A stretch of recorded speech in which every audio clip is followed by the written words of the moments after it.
தேர்தய பிந்தைய கருத்து கணிப்புகள் வெளிவந்து பேசும் பொருளாகி இருக்கிறது. நம்முடன் பாஜக மாநில பொருளாளர் SR சேகர் இருக்கின்றார். அவருடன் சில கருத்துக்களை கேட்டறிவோம். சார், தேர்தலுக்கான அந்த பிந்தைய கருத்து கணிப்புகள் பல பேசும் பொருளாகி இருக்கிறது. எப்படி பார்க்குறீங்க? உங்களோட கருத்துக்கள் என்ன? ரொம்ப மக்களுக்கெல்லாம் புரிகிற மாதிரி சொன்னோம்னா, தேர்தல் முடிஞ்சதுக்கப்புறம் ரிசல்ட் வரணும். ரிசல்ட் வர குறுகிய காலத்தில் என்ன பண்ணுறது? டோட்டல் பொலிட்டிக்கல் சிஸ்டம் ஆஃப் ஆகி கிடக்கும். அந்த ஆஃப் ஆன நேரத்தில் அதை ஆன் பண்ணுறதுக்கு என்ன பண்ணலாம்? அதுதான் இந்த செஃபாலஜி. ஏற்கனவே அந்தந்த தொகுதியில் போய் மக்களை சந்தித்து அவங்களுக்குன்னு ஒரு டேட்டா வச்சுருக்காங்க, அவங்களுக்குன்னு ஒரு காம்பினேஷன் வச்சுருக்காங்க, அவங்களுக்குன்னு ஒரு ஏற்கனவே விம்சன் ஃபேன்சி வச்சுருக்காங்க, வேணும் வேணான்னு. அவங்கள விலை கொடுத்து வாங்கி சொல்லக்கூடிய ஒரு குரூப்பும் இருக்குது. இதனுடைய அடிப்படையில் வருது, அது தனியாக வச்சுக்குவோம். இந்த எக்ஸிட் போலை பொறுத்த மட்டும் இந்த இடைப்பட்ட காலத்தில் இது 1957 ஃபஸ்ட்டு நடந்திருக்கு. அப்புறம் அடுத்தது 96 தான் வந்திருக்கு. அதுவும் டிடி நடத்தியிருக்கு, தூர்தர்ஷன் அதனுடைய சார்பில் நடத்தியிருக்காங்க. அப்புறம் வரிசையாக அது அந்த டேஸ்ட்டு கிடைக்க ஆரம்பித்தோன்னே அது வேகமாக வளர ஆரம்பிச்சிருச்சு, அந்த ப்ராடக்ட் வளர ஆரம்பிச்சிருச்சு. இதில் ஏற்றங்கள் இறக்கங்கள் இருக்குது. ஒரு தடவை ஜெயிக்கும், ஒரு தடவை தோக்கும். உதாரணத்துக்கு 2015 டெல்லியில் ஆப்பு ஜெயிக்கும்னாங்க, நடந்துருச்சு. 17 யூபியில் நம்ம பிஜேபி ஜெயிக்குனாங்க, வந்துருச்சு. 21 மறுபடியும் வருவார் மோடின்னு சொன்னாங்க, வந்துருச்சு. இது வந்துருச்சு, ஜெயிச்சிருச்சு, போயிடுச்சு வந்துங்கிறதுலாம் கோஇன்சிடெண்ட் தான். ஏன் இதை கோஇன்சிடெண்ட்னு சொல்கிறேன்னா, இப்போ இந்த எக்ஸிட் போலே எடுத்துங்களேன். எக்ஸிட் போலில் வெளியே வரக்கூடிய அத்தனை பேரும் உண்மை பேசுவான்னு சொல்ல முடியாது. இப்போ வீட்டுக்கு போய் எல்லா கட்சிக்காரனும் காசு கொடுக்குறான். எல்லோரும் என்ன சொல்கிறாங்க? உனக்கு ஓட்டு போட மாட்டேன்னா சொல்கிறாங்க. என் கருத்துக்கு நீ எதிரான ஆள், நான் வாங்க மாட்டேன்னா சொல்கிறாங்க. ஒரு கிராமத்தில் காசு கொடுக்கலன்னா எல்லோரும் போராடி இருக்காங்க. அதனால் காசு வாங்குவார்கள், உனக்கு தான் போடுவேன்னு சொல்லுவார்கள். அது நம்மளுடைய பண்பு. ஏமாற்ற வேணும், பயமாக இருக்கலாம், வாங்கினதுக்கு பதில் சொல்லணும். வெளியே வந்த ஆள் யாருமே உண்மை பேசுவதற்கு தயங்குவார்கள். அதனால் அவங்க உண்மை சொல்லாமல் இருக்காங்கன்னு சொல்லலை, சொல்லுவாங்க. ஆனால் எத்தனை பேர் சொல்லுவாங்கன்னு தெரியாது. ஃபர்ஸ்ட்டு மனம் திறந்து பேசுவார்கள் அப்படிங்கிறது இல்லை. ரெண்டாவது விஷயம் ரூரலில் ஒரு மாதிரி இருக்கும் எண்ணம், அர்பனில் ஒரு மாதிரி எண்ணம் இருக்கும். ரெண்டையும் சமமாக அந்த எக்ஸிட் போல் எடுத்துருப்பாங்கன்னு சொல்ல முடியாது. அது மாதிரி அலையன்ஸ் ஏரியாவில் இந்த தடவை இங்கே பிஜேபி நிற்கும், அவங்க அதிமுக கூட போய் கருத்து கேட்பாங்க. அவங்க எப்படி பதில் சொல்லுவாங்கன்னு தெரியாது. நாலாவது முக்கியமான விஷயம், கடைசி நேரத்தில் வாக்காளருடைய மனநிலை மாறுது. எத்தனை பர்சன்டேஜ்லாம் சொல்ல முடியாது. பக்கத்து வீட்டுக்காரன் வேற ஒரு கட்சியாக இருப்பான், அவனை பிடிக்காது, அந்த கட்சிக்கு நான் போட மாட்டேன். அப்புறம் இந்த நிற்கிறவர் எங்கள் ஜாதிக்காரர், என்னால் போடுவேன், நான் ஆனால் வேறு கட்சிக்காரன். அப்புறம் சில மன உரசல்கள் இந்த தேர்தலையும் நான் பார்த்தேன். ஒரு அப்பார்ட்மெண்ட்டுக்கு முழுவதுமாக ஒரு கட்சிக்கு ஓட்டு போடக்கூடிய ஒரு வாக்குச்சாவடி இருக்கக்கூடிய அளவுக்கு ஒரு 1500 பேர். ஆனால் அவங்கள ஏதோ உரசல் பண்ணிட்டாங்க அந்த போடக்கூடிய கட்சிக்காரங்கிறதுனால. அவங்க என்கிட்ட கூப்பிட்டு சொன்னாங்க, இந்த தடவை நான் பாய்காட் பண்ண போகிறேன். என்னன்னு கேட்டால், இந்த மாதிரி ஒரு தப்பு நடந்து போச்சு, 5 வருஷத்துக்கு நீ கஷ்டப்படணும்ப்பா, இது 5 நிமிஷத்துக்கு சரி பண்ணிக்கலாம் அப்படின்னு சொன்னேன். கடைசி நேர மனமாற்றங்கள் நிறையா வரும். சம்டைம்ஸ் ஜெயிக்கக்கூடிய கட்சிங்கிற ஒரு இம்ப்ரெஷன் கிடைச்ச உடனே எல்லோரும் அதுக்கு சாயக்கூடிய வாய்ப்புகள் இருக்குது. அதனால் இந்த எக்ஸிட் போல் என்பது அந்த 10-15 நாளைக்கு தீனி போடக்கூடிய ஒரு குரூப்பு, டெய்லி டிவியை ஓட்டணுங்கிறதுக்காக ஒரு குரூப்பு நடத்தக்கூடிய விஷயம். அதை நான் அண்டர் எஸ்டிமேட்டும் பண்ணலை. ஆனாலும் கூட இது ஒத்துப்போகுமா, நடக்குமா, நடந்திருக்கிறதா அப்படிங்கிறது ஒரு கொஸ்டின். அப்புறம் ரெண்டாவது, எப்போதும் என்ன பண்ணுவாங்கன்னா, ஹிஸ்டாரிக்கலாக கம்பேர் பண்ணுவாங்க. அந்த தேர்தலில் அவர் சொன்னது நடந்துச்சு, இந்த தேர்தலில் அவர் சொன்னது நடந்துச்சு, அதை வச்சான ஒரு இது. ஏன்னா it is not a science. Psephology is not a science. சயின்ஸுன்னு சொல்லுவாங்க, நான் அதை மாறுபடுறேன். சயின்ஸுங்கிறது 2H2 + O2 2H2O. அதாவது 4 மாலிகுல் ஹைட்ரஜன், 2 மாலிகுல் வாட்டர் இருந்தால் தண்ணி. இத்தனை சாம்பிள் எடுக்கிறேன், இத்தனை ஊரில் எடுக்கிறேன், இதுதான் ரிசல்ட்டுன்னு யாராலையும் அறுதியாக சொல்ல முடியாது. ஏன்னா எந்த நம்பர் ஆஃப் சாம்பிள் எடுக்கிறாங்கன்னு தெரியாது. அதனால் இந்த எக்ஸிட் போல்கள் 10 நாளைக்கு ஒரு விளம்பரத்துக்காக, பரபரப்பாக வச்சுருக்கிறதுக்காக, ஆக்டிவாக மக்களை வச்சுருக்கிறதுக்காக செய்யப்படக்கூடியது. அப்புறம் சாதாரணமாக இதே மாதிரி விஷயங்களில் இப்போ ஒரு சின்ன உதாரணம் சொல்கிறேன். சி ஓட்டர்ஸ்னு ஒரு கிரெடிபிள் இருக்காங்க. அவங்க இந்த தடவை தமிழ்நாட்டில் எடுக்கலை. ஏன் எடுக்கலை தெரியாது. கேரளாவில் எடுத்திருக்காங்க, ஏன் எடுக்கலை தெரியாது. அவங்களுக்கு என்னாச்சு தெரியாது.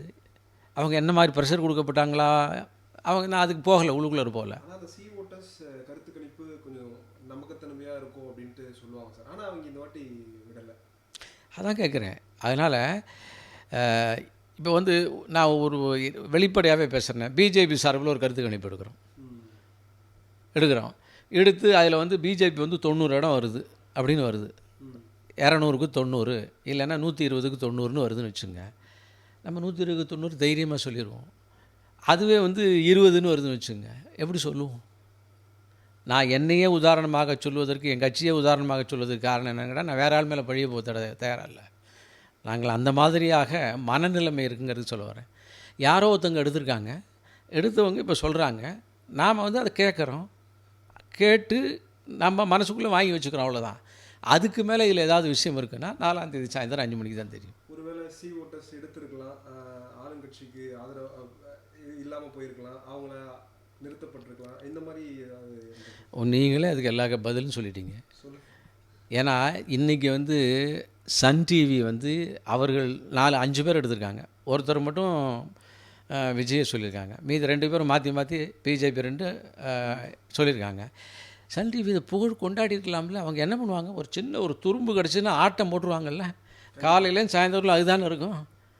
ஒரு தோல்வினா அன்றைக்கி வந்து சினிமாவாக இருக்கும். அதில் திமுகவுக்கு எதிராக ஏதாவது ஒன்றுமானாலும் அன்றைக்கி முழுசாக சினிமா தான் ஓடும். அதில் இதை கொண்டாடுவதற்கு அவர்கள் இல்லை என்று சொன்னால் அங்கே உள்ளுக்குள்ளே கொண்டாடுறதுக்கு ஒன்றும் இல்லை, டம்மி பீஸாக இருக்குன்னு தான் அர்த்தம். நிச்சயமாக அன்றைக்கி அவங்களுக்கு ஆதரவாகவோ எல்லா கருத்து கணிப்புகளும் வந்திருந்தா அவங்க ஐடிவிங்காக இருக்கட்டும் எல்லாமே ஒரு மாதிரி சோஷியல் மீடியாவிலேருந்து எல்லாமே நல்லா பண்ணியிருப்பாங்க அப்படின்னு சொல்லி பரபரப்பாக இருக்கும்.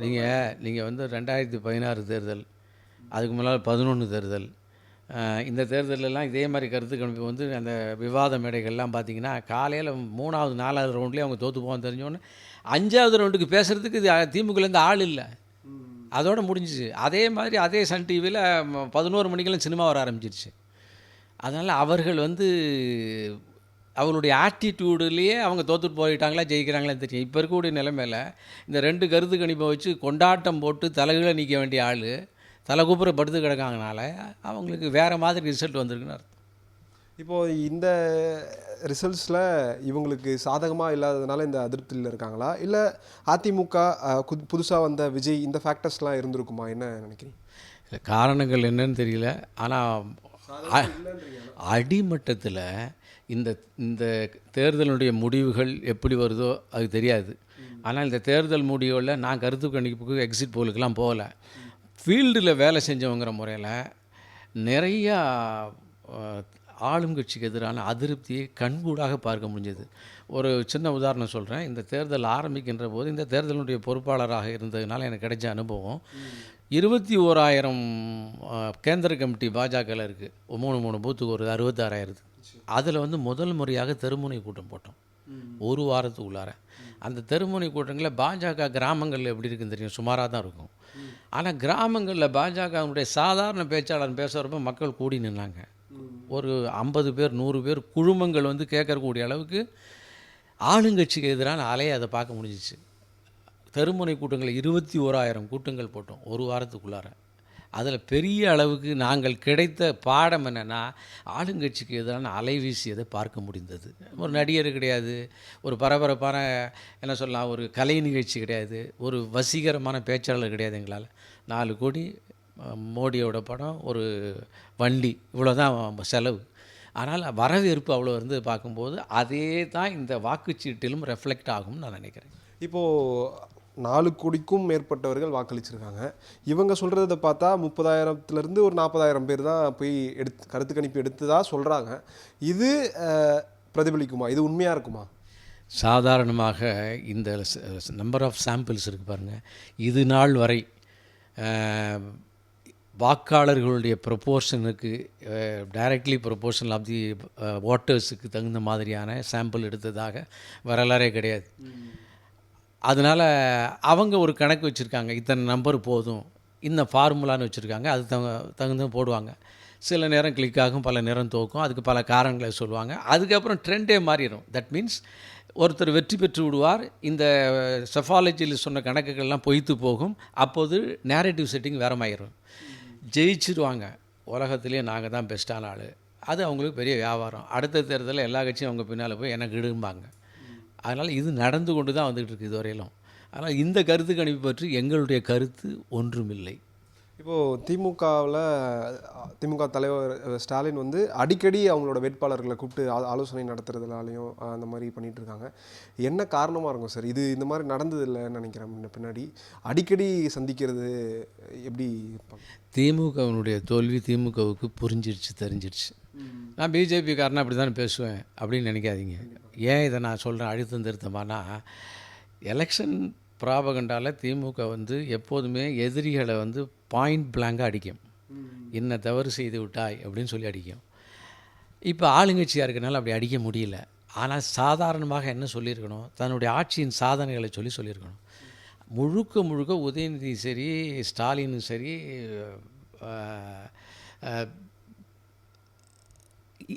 அதிமுக விலை போய் விட்டது, அதிமுக பாஜகவின் கைப்பாய்வையாகி விட்டது, இபிஎஸ்ஸை வந்து மோடி விலைக்கு வாங்கிட்டார், அமித்ஷா விலைக்கு வாங்கிட்டார். அது மோடி சொல்ல முடியல, அமித்ஷா தான் சொன்னாங்க. இதுவா தேர்தல் பிரச்சாரம்? கோர் பாயிண்ட்டு இல்லை அவங்கள்ட்ட. இதுவே அவங்களுடைய தோல்வியின் ஒப்பாரியின் அழுகுரலின் வெளிப்பாடு. அது அப்படியே இங்கே வாங்க. இங்கே வந்த உடனே எக்ஸிட் போல் மற்ற எல்லாம் அவங்களுக்குன்னு ஒரு செக்டார் வச்சுருப்பாங்கல்ல, அவங்களுக்கும் ஒரு நாடி துடிப்பு பல்ஸ் தெரிஞ்சிருக்கும்ல. ஆளுங்கட்சினால் போலீஸ்லேருந்து சகலவதும் அவங்க கையில் இருக்கும்ல, இன்டெலிஜென்ஸ். அதில் அவர்களுடைய நாடி துடிப்பு பலகீனமாயிருக்கு. நாடி ரொம்ப குறைஞ்சிக்கிட்டே வந்த உடனே அவங்க அவேர்னஸாக இருக்கான்னு காமிக்கிறதுக்கு கேண்டிடேட்லாம் கூப்பிட்டு கூட்டம் போட்டு டெய்லி பப்ளிசிட்டி பண்ணிகிட்டு இருக்காங்க. இந்த மாதிரி கூட்டம் போட்டு பிரச்சாரம் செய்து மீடியாவில் கொடுக்கறது இஸ் எ இண்டிகேஷன் அவர்கள் தோல்வியை நோக்கி பயணம் செய்கிறார்கள் என்ற உண்மை அவர்களுக்கு தெரிந்து விட்டது. சரி, இப்போது திமுகவுக்கு இத்தனை சதவீதம் வரும் அப்படின்ட்டு சொல்கிறாங்க, இத்தனை சீட்ஸுன்ட்டு. ஆனால் ஒரு சில தொலைக்காட்சி என்ன சொன்னாங்க, அதிமுக மெஜாரிட்டி வரும் அப்படின்ட்டு ஒன்றோ ரெண்டோ சொன்னாங்க. இதில் புதுசாக ஒன்று என்னென்னா, ஒரு தொலைக்காட்சி சொல்கிறாங்க விஜய் வந்து 98லேருந்து 120 இடங்கள் பெறுவார் அப்படின்னு சொல்கிறாங்க. இது எந்தளவுக்கு உண்மையாக இருக்கும்? இல்லை, நான் மறுபடியும் இந்த கருத்துக்கு வரல. ஆனால் விஜயை வந்து நாங்கள் வந்து சாதாரணமாக எடை போடுவதற்கு தயாரில்லை. அதுக்கு ஒரே ஒரு காரணம், விஜயனுடைய கிரேட்டஸ்ட் பெர்ஃபார்மன்ஸ், விஜயனுடைய மிகப்பெரிய தியாகம், விஜயனுடைய ஆர்டிகுலேஷன் ஸ்கில்லு, விஜயனுடைய ஆர்கனைசேஷனல் செட்டப் அதெல்லாம் இல்லை. எப்போதுமே மனிதன் ஹியூமன் சைக்காலஜி வந்து 1 2 ஹோட்டலில் சாப்பிட்டுக்கிட்டு இருக்காங்க மாறி 3வது ஹோட்டல் புதுசாக திறந்த உடனே நல்லா இருக்கா கெடுதலாக இருக்கா உடனே மாறுவாங்க. ஆனால் 3வது ஹோட்டல் திறக்க வேண்டும். மக்கள் சர்ச் பண்ணிக்கிட்டே இருப்பாங்க 3வது நபரை, 3வது டேஸ்ட்டை, 3வது நல்ல விஷயத்தை, 3வது மாறுதலை, 3வது ஆப்பர்ச்சுனிட்டியை. அந்த 3வது ஆப்பர்ச்சுனிட்டியை கொடுப்பேன் என்கின்ற அந்த இடத்தில் வந்து விஜய் உட்கார்ந்தார். வீட்டுக்குள்ளே இருக்கக்கூடிய டிவியில் வந்தவர் வெளியிலையும் வர ஆரம்பித்தார். எல்லாருமே வந்து மேடையில் ஏறி பேசி அதுதான் டிவிக்குள்ளே வரும். இவர் டிவிக்குள்ளேருந்து மேடைக்கு வர ஆரம்பித்தார். அதனால் ஒரு பெரிய ஆப்பர்ச்சுனிட்டி. அவர் 3வது நபராக மக்கள் வந்து எடுக்கக்கூடிய லெவலுக்கு அங்கே வந்து உட்கார்ந்தார். அந்த உட்கார்ந்தது அது உள்ளுக்குள்ளே இருக்கிறது டம்மி ட்ரம்மா, ஒன்றுமே இல்லையா, சரக்கை இல்லாமல் வெறுமை வந்து இது பூசி வச்சுருக்காங்களா, கிளிட்டரிங்கா என்னன்னு தெரியாது யாருக்கும். ஆனால் அவர் வந்து உட்காந்துருக்காரு. நேச்சுரலாக ஒரு 3வது ஃபோர்ஸாக மக்கள் எடுத்துக்கொள்வார்கள். ஆனால் அது 3 வந்து 2வது இடத்துக்கு வருமா, முதல் இடத்துக்கு வருமா, 3வது வந்து வேறு எப்படி இருக்கும் என்பதெல்லாம் நாம் 4ஆம் தேதி சாயந்தரம் வெயிட் பண்ணி தான் பார்க்கணும்.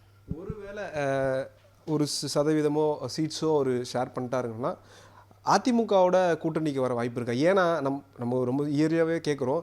ஏன்னா 2 பேருக்கும் எதிரி திமுக தான் சார். திமுக ஆட்சியிலேருந்து அகற்றணும், ஒரு மோசமான ஆட்சி தராங்கன்றது தான்.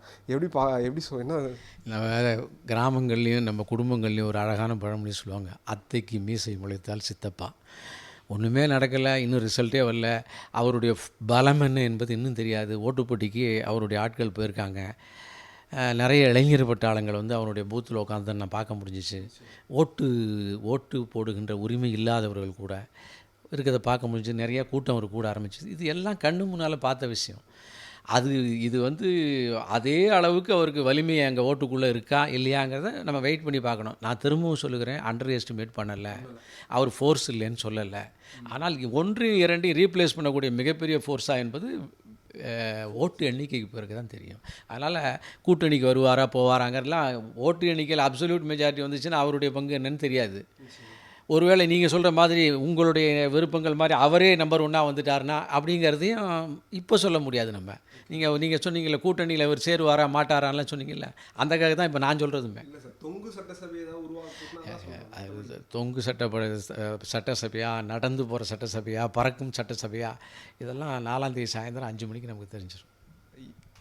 நான் 23ஆம் தேதி பார்த்துருப்பீங்க.